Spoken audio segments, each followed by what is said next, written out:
வாழ்க்கையில முன்னேற ஆசைப்படுறது தப்பு இல்லைங்க.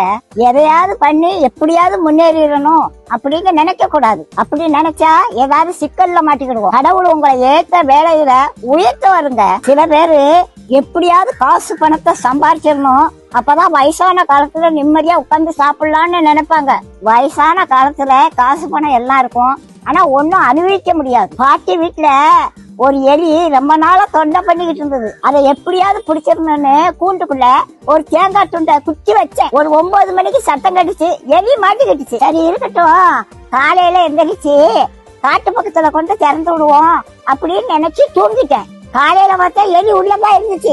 ஆனா அந்த தேங்காய் துண்டை அதை நக்கி கூட பாக்கலங்க. எப்படி வச்சானோ அது அப்படியே இருந்துச்சு. ராத்திரி முழுவதும் உள்ளதான் இருந்துச்சு. அந்த தேங்காய் துண்டை திங்கலாம்ல, அதுக்கு மரண பயம் வந்துட்டு அதனால தேங்காய் துண்டை திங்கிறதுக்கு மனசு வரல. அதுக்கு தேங்காய் துண்டை விட நம்ம உயிர் பிழைச்சா போதும்னு அது இருந்துச்சு.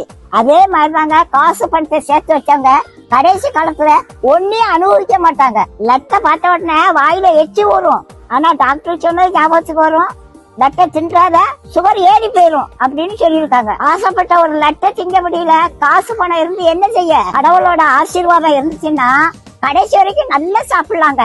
நாளைய தினத்தை குறிச்சு கவலைப்படாதீங்க. அந்தந்த நாளைக்கு அந்தந்த நாளோட பாடு போதுங்க. இன்னைக்கு சாப்பாடு கொடுத்த கடவுள் நாளைக்கு சாப்பாடு கொடுப்பாரு. நீதி நேர்மை உண்மை உத்தமமா மட்டும் வாழுங்க. கடவுள் ஒரு நாளும் உங்களுக்கு ஒரு குறையும் வைக்க மாட்டாங்க.